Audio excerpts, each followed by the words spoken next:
జై శ్రీరామ్. శ్రీమాత్రే నమః. శ్రీ గురుభ్యో నమః. నిజ జ్యేష్ఠ మాసంలో శుక్లపక్షంలో శుక్లపక్షంలో పక్ష ఫలితాలు ద్వాదశ రాశుల వాళ్ళకి, ద్వాదశ లగ్నాల వాళ్ళకి. నిజ జ్యేష్ఠ మాసంలో ఉన్న ఈ శుక్లపక్షంలో ద్వాదశ రాశుల వాళ్ళకి, ద్వాదశ లగ్నాల వాళ్ళకి గోచర గ్రహస్థితులు ఎలాంటి ఫలితాన్ని ఇవ్వబోతున్నాయి? ఈ ఫలితాన్ని ప్రసాదించే గ్రహ దేవతలు ఏ ఏ రాశుల్లో స్థితిలో ఉన్నారో ప్రథమంగా పరిశీలిద్దాము. రవి మిథున రాశిలో ఆయన సంచారం ఉంటుంది ఈ పక్షం మొత్తం కూడా. మంగళ్ మేషరాశి మరియు వృషభ రాశిలో ఆయన సంచారం ఉంటుంది. అంటే మొదటి 2-3 రోజులు ఆయన సంచారం మేషరాశిలో ఉంటుంది. ఆ తర్వాత వృషభ రాశిలోకి ఆయన సంచారం ఉంటుంది. 21వ తారీఖు వృషభ రాశిలోకి ఆయన సంచారం మారుతుంది. బుధదేవుడు మిథున రాశిలో ఆయన సంచారం ఉంది. 23వ తారీఖు నుంచి మిథున రాశిలోంచి కర్కాటక రాశిలోకి ఆయన సంచారం సాగుతుంది. గురు భగవానుడు దేవగురువైన బృహస్పతి కర్కాటక రాశిలో స్థితిలో ఉన్నారు. దైత్య గురువైన అసుర గురువైన శుక్రాచార్యుల వారు కర్కాటక రాశిలో స్థితిలో ఉన్నారు. కేతుదేవుడు సింహరాశిలో ఆయన స్థితి కొనసాగిస్తూ ఉన్నారు. అలాగే రాహు భగవానుడు కుంభరాశిలో ఆయన యొక్క గమనం ఉంది. ఆఖరిదైన మీన రాశిలో శనేశ్వరుడి యొక్క సంచారము. ఇవి గోచారంలో గ్రహాలు ఈ రాశుల్లో స్థితిలో ఉన్నాయి. ఈ రాశుల్లో స్థితిలో ఉన్న గోచారంలో గ్రహ దేవతలు నిజ జ్యేష్ఠ మాసంలో శుక్లపక్షంలో, ఇవి ఇప్పుడు మనం తెలుసుకునేవి పక్ష ఫలితాలు. ఈ శుక్లపక్షం మొత్తానికి ద్వాదశ రాశుల వాళ్ళకి, ద్వాదశ లగ్నాల వాళ్ళకి గోచార గ్రహ గమనాల ఆధారంగా ఎలాంటి ఫలితాలు ఉంటాయో మనం ఒకసారి చూద్దాము. అయితే ఈ పక్షంలో ఉన్న విశేషాంశం ఏంటంటే 3 శుభగ్రహాలు కర్కాటక రాశిలో సంచారం చేయడం. ఈ పక్షం మొదటి నుంచి కూడా, అంటే 15వ తారీఖు నుంచి ఈ పక్షం మొత్తం కూడా గురు శుక్రులు ఇద్దరు కర్కాటక రాశిలో ఉండడము. దానికి తోడు ఈ పక్షంలో 23వ తారీఖు నుంచి బుధ భగవానుడు కూడా గురు శుక్రులతోటి కలిసి ఉండడము. ఇది ఒక విశేషాంశము. ఈ 3 గ్రహాలు, బుధుడు పాపులతో కూడితే పాపి, శుభులతో కూడితే శుభుడు అని చెప్పి పరాశర సంహిత చెప్తుంది. అందువల్ల 3 శుభగ్రహాలు కర్కాటక రాశి కాలపురుషుడు కుండలిలో, సహజ కాలపురుషుడు కుండలిలో చతుర్థ స్థానమైన కర్కాటక రాశి, అంటే మాతృస్థానం అని కూడా చెప్తున్న జ్యోతిష శాస్త్రము. ఈ స్థానంలో ఉండడం వల్ల ఎలాంటి బెనిఫిట్స్ ఉంటాయి, ఇంకా మిగతా గ్రహ గమనాల్లో కూడా మనం పరిశీలిస్తే ఎలాంటి ఫలితాలు ఉంటాయి. ఎందుకంటే మంగళ మరి మేష వృషభ రాశుల్లో ఆయన సంచారం ఉంటుంది. రవి మిథున రాశిలో సంచారం. మిగతా గ్రహ స్థితులను కూడా మనం అన్ని గ్రహాల యొక్క స్థితుల్ని బట్టి ఎలాంటి ఫలితాలు గోచర ద్వాదశ రాశి వాళ్ళకి, ద్వాదశ లగ్నాల వాళ్ళకి, 27 నక్షత్రాల వాళ్ళకి ఉంటాయో చూద్దాము. ఇదేంటంటే కర్కాటక రాశిలో ఈ 3 గ్రహాలు స్థితిలో ఉండడం చాలా శుభత్వాన్ని సూచిస్తాయి. ఏ విషయాలు కామన్ గా శుభత్వాన్ని అన్ని రాశుల వాళ్ళకి కామన్ గా ఉండే పాయింట్ ఒక 2-3 ఉన్నాయి ఈ పక్షంలో. అవి చెప్పి విడివిడిగా మీ రాశి ప్రకారము ఎలాంటి ఫలితాలు ఉంటాయో కూడా చూద్దాము. కామన్ గా అందరికి అప్లికేబుల్ అయ్యే పాయింట్ ఏంటంటే గృహంలో శాంతియుత వాతావరణం ఉంటుంది. ఒకవేళ మీ గృహంలో ఏమన్నా అలజడి ఇలాంటివి ఉన్నా కూడా అవి ఈ పక్షం వరకు మటుకు కమ్ డౌన్ అయ్యి వీలైనంత వరకు ప్రశాంతత, మీ జన్మజాతకం బాగోకపోయినా అసలు అంతకు ముందు మీతో కంపేర్ చేస్తే ప్రశాంతత చూస్తారు. మీ జన్మజాతకం బాగా ఉంటే చాలా ప్రశాంతత చూస్తారు. చాలా అంటే చాలా ప్రశాంతత. ప్రతి ఒక్కళ్ళకి ఇది అందరికీ అప్లికేబిలిటీ ఉంటుంది. అలాగే ఎవరైనా గృహ నిర్మాణ ప్రయత్నాలు చేసి ఆగిపోయి ఉంటే అవన్నీ మళ్ళీ ముందుకు సాగుతాయి.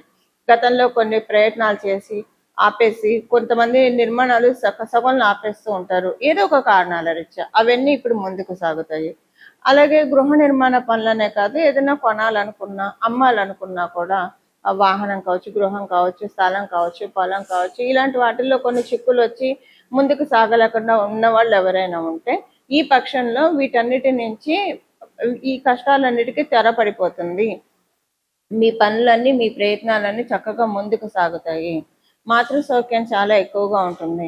ఈ పక్షం మొత్తం కూడా అమ్మవారి ఆశీస్సులు మనందరి మీద కూడా చాలా అమోఘంగా ఉన్నాయి.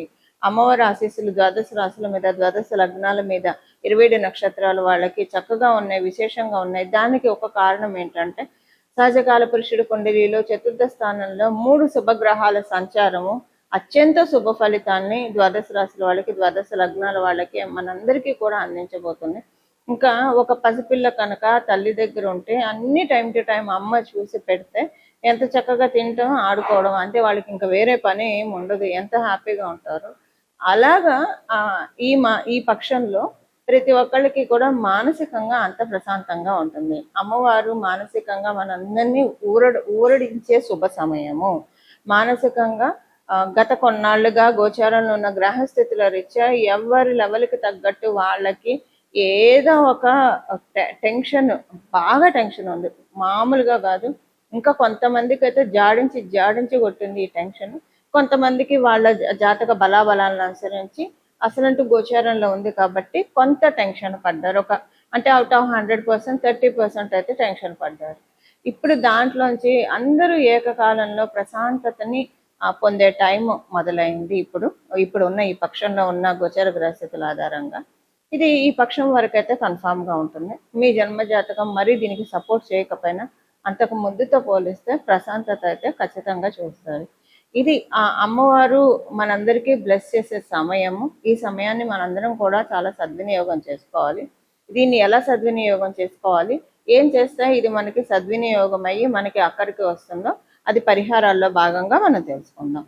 కర్కాటక రాశి కర్కాటక లగ్నంలో పుట్టిన వాళ్ళకి, ఈ కర్కాటక రాశిలో పుట్టిన వాళ్ళకి ఈ సమయము అమ్మవారి ఆశీస్సులు అచ్చంగా మీ మీదే ఉన్నాయి. ఎందుకంటే నేను మొదట్లో చెప్పాను కదా, గురు బుధ శుక్రుల యొక్క కలయిక మీ రాశిలోనే ఉంది, యుతి మీ రాశిలో ఉంది. అంటే అమ్మవారి ఆశీస్సులు పరిపూర్తిగా 100%, 1000% అందుకునే రాశుల్లో టాప్ మోస్ట్ రాశి మీరు. ఇంకా ఈ పక్షంలో మీ రాశిని ఎవరు బీట్ చేయలేరు. మనం అనుకుంటూ ఉంటాం కదా, అమ్మదయ్య ఉంటే అన్నీ ఉన్నట్టే అని. అది ఇప్పుడు మీకు నిజంగా అసలు అమ్మదయ్య ఉంటే అన్నీ ఉన్నట్లే అని మనము అనుకుంటూ ఉంటాము. కానీ ఎందుకు అనుకుంటామో లిటరల్ డెఫినేషన్ మీకు ఇప్పుడు అర్థమవుతుంది. మానసికంగా ప్రశాంతత, శారీరకంగా ఆరోగ్యంగా ప్రశాంతత, చాలా చురుగ్గా పనులు చేసుకుంటారు, వేగవంతంగా పనులు చేస్తారు, శక్తి చాలా ఎక్కువగా ఉంటుంది, ఎనర్జీ లెవెల్స్ బాగా ఎక్కువగా ఉంటాయి. ఆల్రెడీ మీకు బాగా ఎనర్జీ లెవెల్స్ ఉంటే అది ఇంకా డబల్ ఇంక్రీజ్ అవుతుంది. సో ఎనర్జీ లెవెల్స్ ఇంక్రీజ్ అవుతాయి. పనులు ఏవి పెండింగ్ పెట్టుకోరు, జాప్యం చేయరు, అంటే డిలే చేయరు. ఇలాగా మీకు అన్ని రకాలుగా కూడా చాలా సంతోషంగా అనిపిస్తుంది. మెయిన్ ఏంటంటే మీ హార్ట్ చాలా తేలికపడుతుంది. ఆనందం, మానసిక ఆనందము, ఇది ఎలా ఉంటుందంటే గుండెల నిండా సంతోషము, ధైర్యాన్ని నింపుకునే పర్ఫెక్ట్ టైము అది నిండుతుంది కూడా. గుండెల నిండా సంతోషము, గుండెల నిండా ధైర్యం అంటే ఏంటో ఈ పక్షంలో మీరంతా ఎక్స్పీరియన్స్ అవుతారు. కర్కాటక రాశి, కర్కాటక లగ్నంలో పుట్టిన వాళ్ళందరూ ఎక్స్పీరియన్స్ అవుతారు. మీ తల్లిగారు వర్కింగ్ అయితే కనుక వారికి చాలా మంచి శుభ సమయం. అలాగే ఒకవేళ మీ తల్లిగారు హోమ్ మేకర్, ఆమెకి సొసైటీలో ఎక్కువ మందితో మాట్లాడతారు, అంటే చుట్టాలతో కావచ్చు, ఇలాగా సోషల్ సర్కిల్లో ఎక్కువ కలవడము, అది ఫంక్షన్స్కి కలవడం కావచ్చు, ఏదో ఒక రకంగా ఒక 10 మందితో ఎప్పుడు ఎవరో ఒకరితో ఈ పక్షంలో ఎక్కువ అసోసియేషన్స్ ఉంటాయి ఆమెకి. అది కూడా ఆమెకి మంచి ఎనర్జీని ఇస్తుంది. ఇలాగా మీరు ఒక దేవాలయానికి కూడా సందర్శిస్తారు. ఈ దేవాలయ సందర్శన భాగం ప్రయత్నపూర్వకంగా మీరు వెళ్తే ఇంకా మంచిది. ఏదైనా అమ్మవారి ఆలయానికి లేదా అనుకోకుండా అయినా వెళ్తారు. ఈ వెళ్ళడం వల్ల మీకు చాలా ఎనర్జీస్ రీలోడ్ అవుతాయి, మీకు అప్లోడ్ అవుతాయి.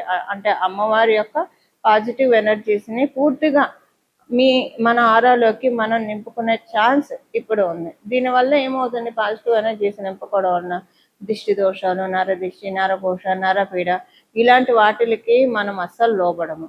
ఇప్పుడు మరి చాలామంది పీఠాధిపతులు వీళ్ళందరికీ దిష్టి దోషాలు ఉండవా? అందరికీ ఉంటాయి. కాకపోతే వాళ్ళ ఉపాసనా బలము వాళ్ళకి అస్సలు దిష్టి దోషం అనేదే తగలదు. కొంచెం కూడా వాళ్ళ నీడని కాదు కదా, వాళ్ళు ఉన్న చోట ఒక 500 కిలోమీటర్ల దాకా కూడా అవి వెళ్ళలేవు. అంత తపోబలం, అంత నిష్ట కలిగి ఉంటారు కాబట్టి, సత్యనిష్ట. ఇప్పుడు అంటే మనలాంటి సామాన్య ప్రజానికానికి అంత సాధ్యపడదు. కాకపోతే ఎందుకంటే వాళ్ళ నిష్ట వేరు, వాళ్ళ జీవన విధానం వేరు, మన జీవన విధానం వేరు, మన నిష్ట, మన ఆచారాలు వేరు. కాబట్టి ఇప్పుడు అలాంటిది మనము రీగెయిన్ చేయొచ్చు. ఇప్పుడు మనం ఏదైనా టెంపుల్కి వెళ్తే ఎంత శక్తిని అమ్మవారు మనకు ప్రసాదిస్తారంటే, కనీసం రాబోయే ఒక 2-3 సంవత్సరాల వరకు ఈ దిష్టి దోషాలు ఇలాంటివి ఏమీ లేకుండా మనల్ని మనం ప్రొటెక్ట్ చేసుకునేంత బఫర్ ఎనర్జీ అమ్మవారు నిస్సందేహంగా మనందరికీ కూడా ప్రసాదిస్తున్నాం.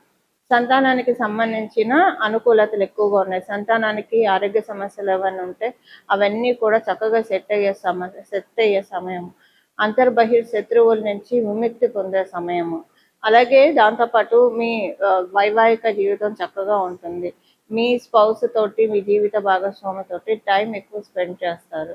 మంచి మంచి విషయాలు, ఆనందకర విషయాలు చాలా ఎక్కువ షేర్ చేసుకుంటారు. వివాహ ప్రయత్నాలు కనుక మీరు చేస్తూ ఉంటే మీరు చేసే వివాహ ప్రయత్నాలన్నీ కూడా చాలా సక్సెస్ఫుల్ పాత్రలోకి వెళ్తాయి. ఇలాగా అన్ని రకాలుగా కూడా మీ తండ్రి గారికి హెల్త్ బాగా ఉంటుంది. మీ తండ్రి గారికి గుడ్ న్యూస్ ఎక్కువగా వింటారు. అలాగే మీకు కూడా ఏదైనా ఒక మంచి అనుకూలమైన సంఘటన, అదృష్టకర సంఘటన ఈ పక్షంలో చూస్తారు. ఎల్డర్ సిబ్లింగ్స్ తోటి మంచి రిలేషన్ ఉంటుంది. ఇలా ప్రతి ఒక్కటి కూడా ఈ పక్షంలో మీకు అన్ని అనుకూలమైన ఫలితాలు ఉన్నాయి. ఇవి ఈ పక్షం యొక్క శుక్లపక్ష గోచార ఫలితాలు కర్కాటక రాశి, కర్కాటక లగ్నంలో పుట్టిన వాళ్ళకి. పరిహారం వచ్చేసేసి అమ్మవారి ఆరాధన. చతుర్థ స్థానం కాలపురుషుడు కుండలిలో బలంగా ఉండడం వల్ల మీరు లలిత అమ్మవారి ఆరాధన చేస్తారా, శ్రీ మహాలక్ష్మి అమ్మవారి ఆరాధన చేస్తారా, లేదా సరస్వతి అమ్మవారి ఆరాధన చేస్తారా? ఏ అమ్మవారి ఆరాధన చేసినా మంచిదే. గ్రామదేవతల అమ్మవారి ఆశీస్సులు తీసుకోవడానికి ఇది చాలా శుభ సమయము. ఏదైనా ఒక గ్రామదేవత అమ్మవారి ఆలయానికి వెళ్ళి మీకు కుదిరితే ఏదో ఒకటి అమ్మవారికి సమర్పించుకోండి.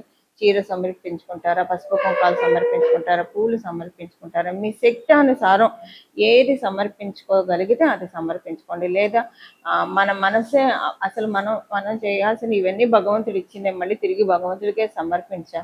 కానీ మన మనసు మటుకు సమర్పించడం చాలా కష్టంగా ఉంటుంది. ఎందుకంటే అనేక ఆలోచనలతో మన చుట్టూ ఏదో ఒక ఆలోచన ఉంటుంది. ఫ్యూచర్ గురించో, పాస్ట్ గురించో, ఫ్యూచర్ గురించి ఇన్సెక్యూరిటీనో, లేదా ప్రజెంట్ గురించి ఆలోచన. ఇలా ఎప్పుడు మైండ్, మన మనసు ఆలోచనలతో సరెండర్ అయిపోయి ఉంటుంది, హైజాక్ అయిపోయి ఉంటుంది మన బ్రెయిన్ ఈ ఆలోచనలతో. ఈ ఆలోచనలు లేకుండా మనసుని నిష్కల్మషంగా అమ్మవారి దగ్గర పెడితే అదే నిజమైన పూజ, అదే నిజమైన భక్తి సమర్పణ. అలా చేయగలిగితే ఇంకా మంచిది. మీరు ఏవి కూడా ఇవ్వక్కర్లేదు. కానీ మొత్తం 1000% కాన్సన్ట్రేషన్ మనం చేసే దేవీ దేవతల మీదే పెట్టాలి. ఒక్క ఆలోచన కూడా మైండ్లో రాకుండా. అది పూర్తిగా సాధ్యం కాదు. కాబట్టి ఇలాగ మనకు తోచినవి ఆచారకాండను ఫాలో అవుతూ మనకి తోచిన సుమంగళి ద్రవ్యాలు అమ్మవారికి సమర్పిస్తూ యాదేవి సర్వభూతేషు బుద్ధి రూపేణ సంస్థితం నమస్తస్సే నమస్తస్సే నమస్తస్సే నమో నమః అని మనసులో అమ్మవారిని ధ్యానించుకోవాలి. అమ్మవారు బుద్ధి రూపంలో మనకుండి మంచి బుద్ధిని ప్రసాదించి, మంచి సచ్చింతన, సద్భావన ఇలాంటివన్నీ మనకి కలిగించి, మనం సద్భావన ఎప్పుడు చేసామో అది ఆ సద్భావనే అమ్మవారి పూజ. సచ్చింతన ఎప్పుడైతే చేసామో అదే అమ్మవారి పూజ. మనం పూజా మందిరంలో చేసే పూజ అంతా ఒక ఎత్తు అయితే, మన మనసుతో చింతించే చింతలన్నీ కూడా నెక్స్ట్ లెవెల్ పూజలుగా మనం పరిగణించాలి. అంటే ఉత్కృష్టమైన పూజలు ఇవన్నీ కూడా. అలా మన ఈ మాసం, ఈ పక్షం మొత్తం కూడా అమ్మవారికి దేవి అన్న నామంతో అమ్మవారిని మనం పిలిస్తే అమ్మవారి తొందరగా సంతృప్తి చెందుతారు. అందుకే మనం ఇప్పుడు చెప్పబోయే ఈ శ్లోకాన్ని ప్రతిరోజు మనసులో, మీరు ఏ పని చేస్తున్నా కూడా మనసులో అనుకోవచ్చు. ఆ శ్లోకం ఏంటో ఇప్పుడు చెప్తాను. యాదేవి సర్వభూతేషు బుద్ధి రూపేణ సంస్థితం నమస్తస్సే నమస్తస్సే నమస్తస్సే నమో నమః. యాదేవి సర్వభూతేషు బుద్ధి రూపేణ సంస్థితం నమస్తస్సే నమస్తస్సే నమస్తస్సే నమో నమః. యాదేవి సర్వభూతేషు బుద్ధి రూపేణ సంస్థితం నమస్తస్సే నమస్తస్సే నమస్తస్సే నమో నమః. దీంట్లో మీకు ఏ కామ్యం ఉంటే అది మీరు చేర్చుకోవచ్చు. ఉదాహరణకి మీకు సరస్వతి అమ్మవారి కటాక్షం కావాలి, విద్యల్లో బాగా రాణించాలి, లేదా జ్ఞాపక శక్తి, ధారణా శక్తి అని అంటాం మన సంస్కృతంలో. ధారణా శక్తి అంటే జ్ఞాపక శక్తి పెరగాలన్నా, మనం ఏదైనా సరే మంచి నిర్ణయాలు, తెలివిగల నిర్ణయాలు తీసుకోవాలన్నా, ఏదైనా సబ్జెక్ట్ స్టడీ చేయాలన్నా, అప్పుడు యాదేవి సర్వభూతేషు విద్యాలక్ష్మి రూపేణ సంస్థితం నమస్తస్సే నమస్తస్సే నమస్తస్సే నమో నమః.